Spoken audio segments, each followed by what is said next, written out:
I asked Baldwin County Superintendent Robbie Owen about these cards, which encourage taxpayers to pledge a yes vote for an 8 mills property tax increase in order to help the schools expand. They're paid for by taxpayer dollars to encourage taxpayers to vote yes on a property tax increase.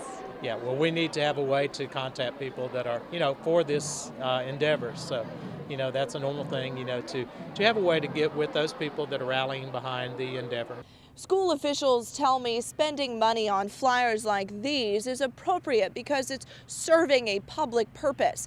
What's that public purpose? Well, they say it's so they can build amply sized schools to address their overpopulation problems. $3,000 was taken from the school board's general fund to pay for the flyers. Those in opposition to the property tax increase tell me it's a waste. It's wrong. I mean, if we're actually using taxpayer money to print things like this, that's just totally wrong in our view of it. But others say they understand more schools need to be built to keep up with the growing student population, and the flyers help get the word out. They've got an aggressive plan. Sounds like they've got their facts together. Information is important. The more information you can get out to people, the better off you are in general. Earlier this month, the school board released to Fox 10 News that it had spent more than $156,000 in taxpayer money for the Build Baldwin Now campaign. Now, because a nonprofit group has created a political action committee, Fox 10 News has learned at least $30,000 more in taxpayer money has been spent to fund a television commercial campaign. The school system is spending nearly $6,000 to air the commercial on Fox 10. About how much money do you know then was spent on that TV commercial campaign?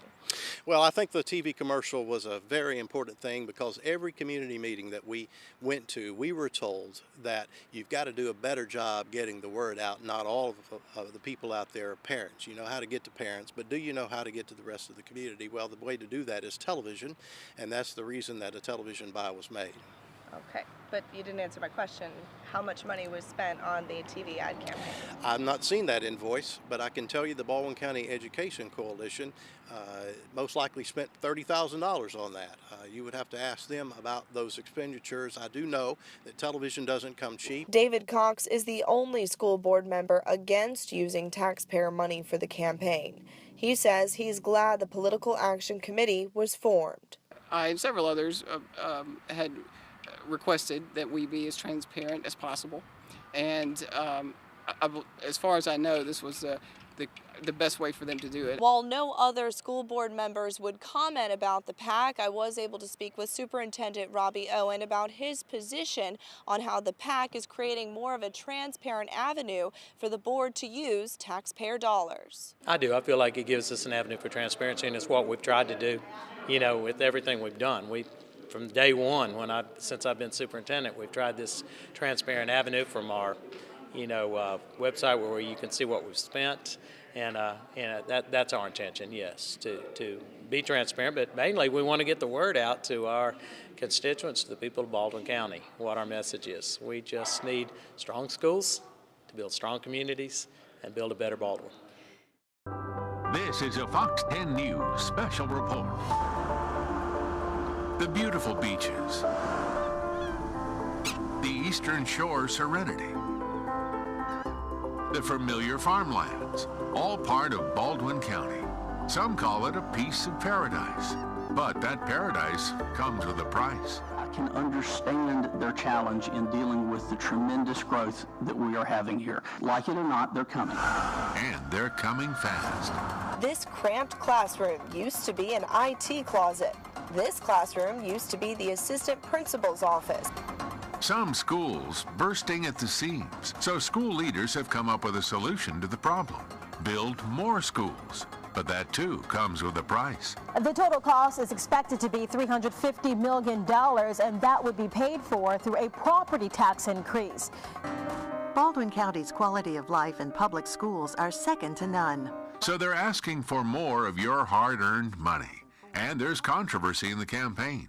A Fox 10 News investigation uncovered that school leaders are using taxpayer dollars to encourage a yes vote.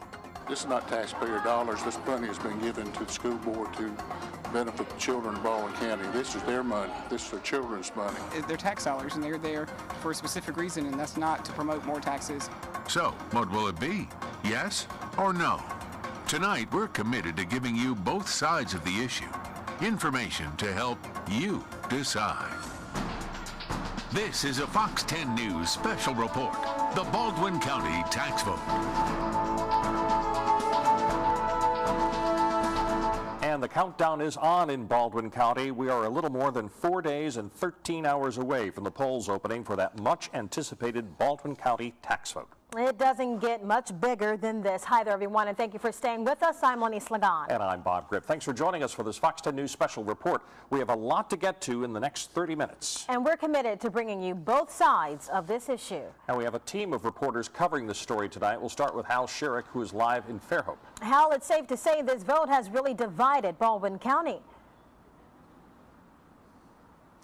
It really has, Bob and Lenise. You know, in many cases, this has friends and even family members pitted against one another. Supporters of this tax increase say it's all about investing in our children, but some opponents say they're already taxed enough. It's hard to drive more than a mile or so in Baldwin County without seeing road and yard signs promoting next week's vote. Build Baldwin Now signs asking for a yes vote have been out for a while. Over the last couple of weeks, opponents to the tax increase have been putting out signage of their own. Throughout the county, there's no shortage of opinions. Opponents of the tax have been actively bending anyone's ear that will listen. A recent Baldwin County Commission meeting was one of those occasions. Commissioners have no control over the Board of Education or the election, but that didn't stop naysayers from voicing their opinions during public comment. I feel like we are being trampled by the politicians. I feel like we're being held hostage to our children. Jeff Burgess owns and operates Spanish Fort Barbershop. Most of his clients are older men. The tax vote has been a big topic of conversation at the shop. Around here, no has the majority vote. They're not going to vote for the new tax? You don't think so? No, I don't. What kind of reasons are you hearing? They think the school board maybe misspent the money that they got before. Opponents to the new tax are largely seniors on fixed incomes, some business owners, and those who own multiple properties. The yes contingent is strong, too. The vast majority of parents in the county are for the tax increase and are quick to tell you why. Classrooms are getting fuller. It's becoming harder and harder to supply even the school supplies for the children. That's a huge complaint. To me, it's important that we have funding for new schools, especially because of the overcrowding. I don't like the idea of my girls in trailers for classrooms. The Baldwin County School Board and supporters of the Build Baldwin Now campaign have also been very vocal and have worked hard to let voters know how the money would be spent. So has that message been loud enough and clear enough? I think that they put out enough information to let them know what it's going towards, but I do think that they need to put out a little bit more, being that they haven't quite done enough to get people to vote to the yes way. We're getting pamphlets and brochures from the school, there's signage. We are having emails sent to us telling us, some of the topics that we'll be voting on and why that's necessary. Many outside of the school system's list of contacts still don't feel like they know enough. I think they're kind of undecided on what they really are trying to understand with all this. It's still a little unclear. And I literally spoke with dozens of folks on this issue who had already made up their minds, but were reluctant to say what they had decided on air, largely because they had friends and families on the other side of the issue. Reporting live in Fairhope, Hal Sherrick, Fox 10 News. Many of you who live in Baldwin County may have gotten a call from me in the past 24 hours asking two crucial questions. Before next Tuesday's property tax vote, we wanted to conduct a survey to measure your opinion about the property tax increase proposal. So we hired Strategy Poll to conduct a short telephone survey of registered voters throughout Baldwin County. Here are the results.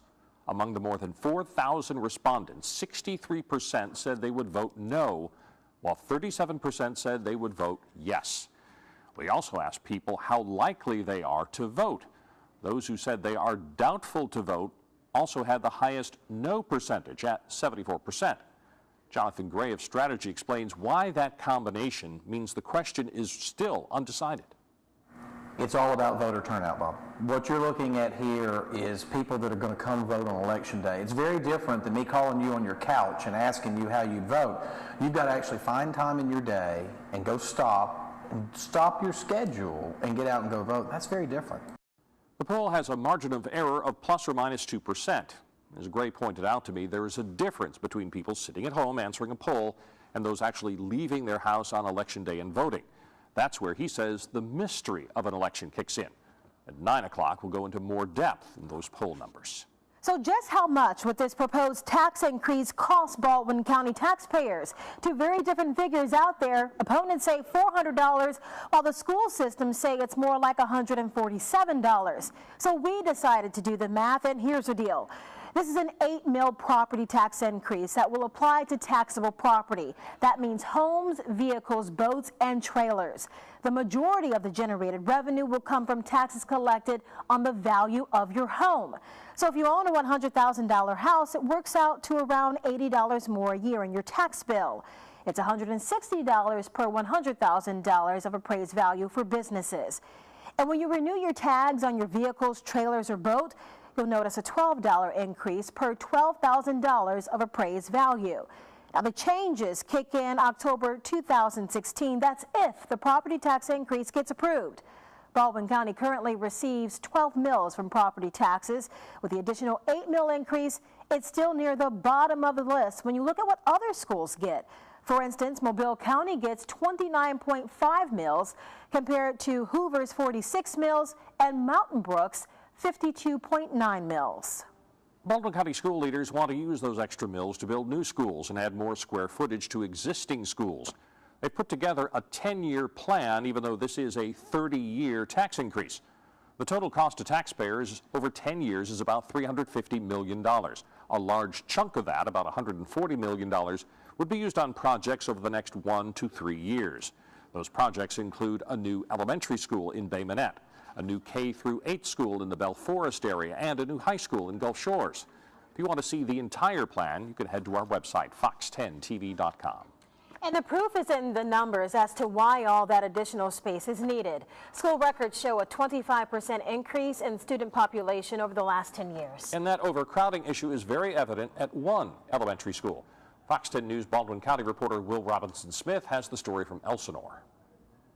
With just 4 days until ballots are cast, those in support of raising property taxes for school construction and expansion are continuing to put emphasis on improving the lives of kids rather than the tax itself. Dennis Hammer has a great-grandson who goes to Elsinore Elementary School, but he says that's not why he's in favor of the tax hike. Somebody paid taxes for me to go to school, and I should do the same thing, whether I've got somebody in school here or not. Are we adding more or giving some away? Those who work at the school say expansion is crucial. Over the last decade, Baldwin County has seen a student population growth of 25%. The Robertsdale feeder pattern saw an 18% growth, with about a quarter of that happening in the last year.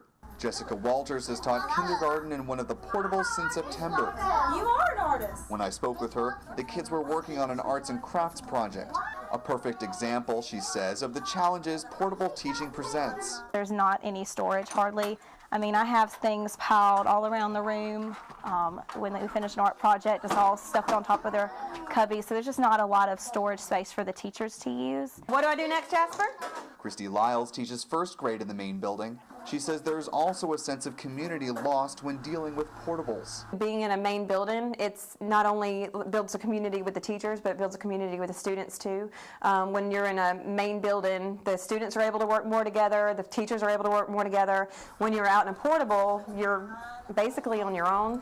They feel like they're in another world. The kids only see their classroom, the teachers only see themselves. And above all else, teachers in administrators say safety is the main issue. One of the key differences between the classrooms indoors and the portables are the doors themselves. This one has a more solid frame and a sturdier handle versus the portables, which have a considerably thinner door and a more flimsy handle. The design of the portables just doesn't lend itself to put in the proper hardware to make it a challenge for someone who seeks to do harm or danger to the students or faculty members of our district. It doesn't do a good job of preventing them or stopping them. Right now, there are 10 portables just beyond the main building, but if the referendum passes, Elsinore would get 10 new classrooms. Coming up next, campaign controversy after a Fox 10 News investigation reveals that taxpayer money is being used to encourage a yes vote. It's a perfectly legal move, but some people say that still doesn't make it right. To promote an agenda that is one-sided to double our property taxes to get more money. So that bothers me, yes. This is a Fox 10 News special report. This campaign has had its fair share of controversy. Both sides have come under fire because of 2 Fox 10 News investigations. One uncovered taxpayer money being spent to encourage a yes vote. And earlier this week, Baldwin County probate judge Tim Russell thanked Fox 10 News for bringing another matter to his attention. We showed the judge this campaign flyer encouraging a no vote on the property tax increase.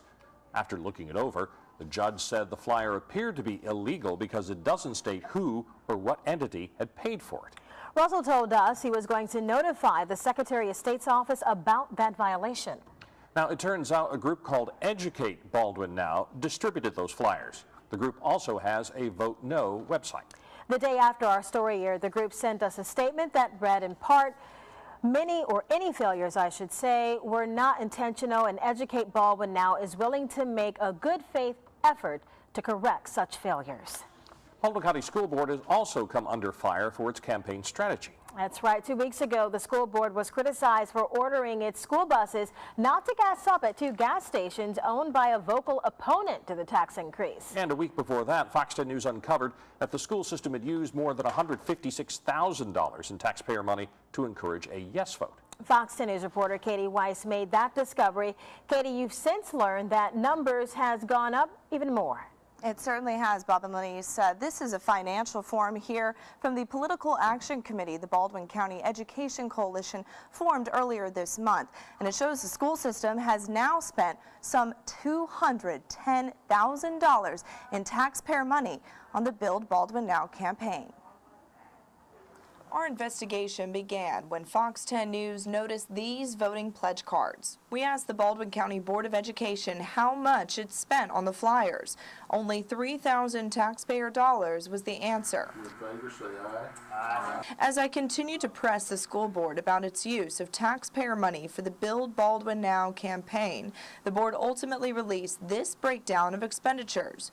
More than $156,000 was spent to encourage voters to pass the 8 mil property tax increase. About $45,000 was spent on printing costs, marketing research, and an informational video. And about $115,000 tax dollars was paid to a law firm for legal counsel and consulting on the campaign. On the day these numbers were released, School Board President Norm Moore defended the expenses. This is not taxpayer dollars. This money has been given to the school board to benefit children in Baldwin County. This is their money. This is their children's money. Since then, Fox 10 News has uncovered more spending on the campaign. Another $54,000 taxpayer dollars on TV commercials. That brings the total to $210,000 in taxpayer money spent on the campaign. I asked school board member Angie Swiger why she felt comfortable approving the use of taxpayer dollars to promote a yes vote when there are some taxpayers in Baldwin County who will vote no. People who don't have children in the schools benefit from a great school system. Great school systems equal strong economies, strong communities, so everyone benefits whether they have students in the schools or not. But one school board member has a different take. They're tax dollars, and they're there for a specific reason, and that's not to promote more taxes or to promote candidates or anything else. So is it legal? Well, according to a 2003 Alabama Attorney General's opinion, it is. And while it might be legal, many voters here in Baldwin County say the school board's use of taxpayer dollars to advertise a yes vote just isn't right. And them spending more of our money to promote to a vote to increase it is a little ridiculous. But not everyone in Baldwin is upset. Many voters say the Build Baldwin Now campaign is something they're willing to pay for. Whatever it takes. I think it's okay. All right. So it's worth it, in my opinion. Reporting live in the newsroom, I'm Katie Weiss for Fox 10 News. Next up, Superintendent Robbie Owen responds to the growing criticism in a one-on-one interview. What about the spending of taxpayer money on the advertising? It's how you have to do it. Baldwin County's new school superintendent, Robbie Owen, is one of the biggest proponents of the property tax increase. I visited a portable classroom with him at Spanish Fort High School to ask some of the questions you want answered. You want your children all in a safe environment, enclosed. Portables just aren't as conducive to learning, first of all. They're not as safe. Now, some of the opponents have said, well, it really doesn't matter where they learn. It's the teachers that are important. Yeah, of course the teachers are important, and we show that we do have great learning going on. Safety is huge. And we do know that in a crowded situation, our portables aren't as large as classrooms. You just can't offer an equal situation. Now, talking about the idea of the property tax increase, I've searched the website and I haven't seen any mention that this would also apply to things like boats and trailers and businesses. That's the case, correct? To some extent, yes. But 93%, I believe, of the amount is on the property. The ad valorem tax is on your home property. So, you know, that's where the bulk of it would be. But if I have a boat, I'm going to have to pay a little extra on the boat. I think there's a little extra there, too, yes. Mm-hmm. But you don't talk about that so much on the... you know, I know more what is going toward the ad valorem and toward the home. The way the referendum is structured, there's a chance actually you could wind up with less money if people just went no, no, no, no, no. There is that possibility. Yes. Are you worried about that? Sure, we're concerned, but we feel like the people are going to come through for us. We feel good that we're going to get all 5 measures voted on, and we do feel like that everyone feels that we need the funding we have. What about the spending of taxpayer money on the advertising campaign? It was more than $160,000? Right. Do you feel that was justified? It's how you have to do it, and to be honest, that's, you know, years ago it was asked of the Attorney General, and he said, yes, this is appropriate. Now, this is a 10-year construction plan that you're talking about here, but yet you're asking for the tax to go on for 30 years. How come? Well, first of all, we're going through bond issuance, and you can't borrow against a 10-year tax. We need the 30-year, and that's pretty typical. It's impossible to say where you would want to build 30 years from now. Some people are going to vote no matter what. Some people are going to vote yes no matter what. What can you say to the folks who are still on the fence? And strong schools make for strong communities. You can look anywhere. Where are the best communities that people think, wow, I'd like to live there? Let's go look at the schools. And you feel that this is absolutely necessary? Absolutely necessary. We have 100 portable classrooms right now. The estimate is that it will be 450 to 500 portables in 10 years. I just can't see that anyone would say that is adequate to have schools with 10,000 children actually in about 10 years in portable classrooms. You won't see that in your best schools across the nation. Owen said neighboring counties all have higher ad valorem rates than Baldwin County, and that the county needs to keep pace with the explosive growth that shows no sign of slowing down. Coming up next, the other side of this debate. Cody Phillips with the Common Sense campaign is live in the studio. Why he's voting no right after the break. This is a Fox 10 News special report. Welcome back. Well, you just heard from the superintendent, Robbie Owen. Now, to be fair, we invited Owen to join us live in the studio tonight, but we're told he had a prior engagement. We also invited the Common Sense Campaign to join us, and Cody Phillips, who is the chapter president in Daphne and Fairhope, accepted that invitation. Thank you so much for coming in. We appreciate you being here. I'm glad to be here. So we heard the superintendent's call for why this tax vote is so important. Tell us why you say no.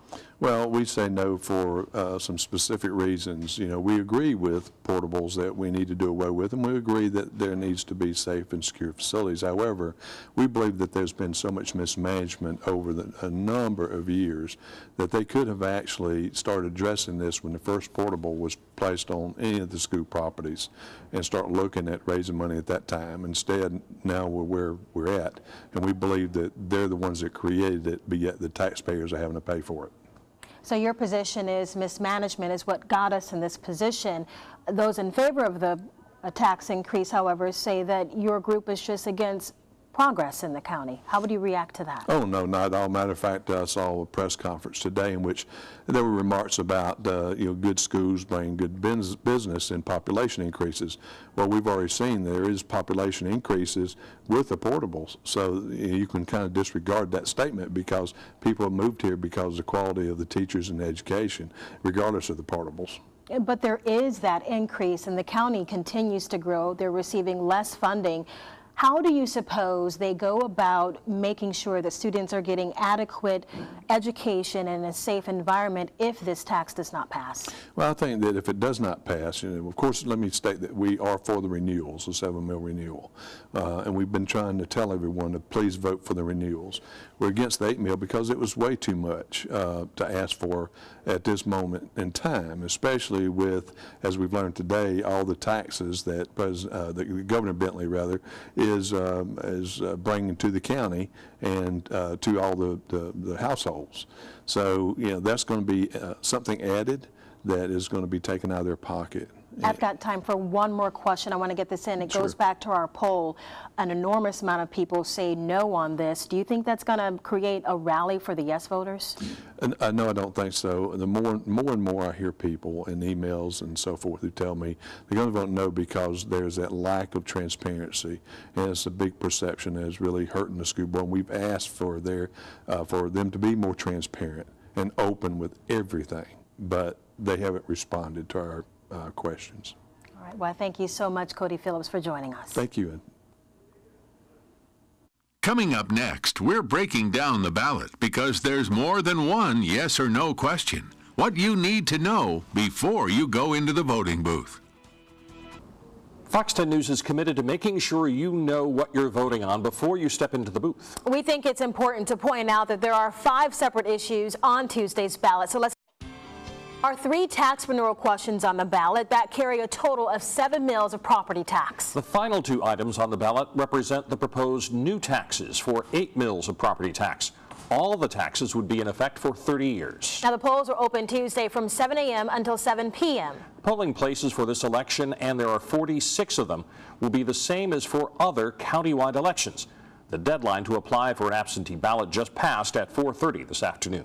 Fox 10 News will have team coverage on Election Day in Baldwin County, starting on our morning program with Eric Reynolds and Sarah Wall. And we'll carry our coverage through the evening with the results at the bottom of your TV screen and on fox10tv.com.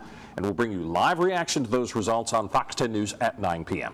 And of course, you can get the latest news tonight at 9 o'clock right here on Fox 10, so be sure to join us. And for all of us here, have a good night.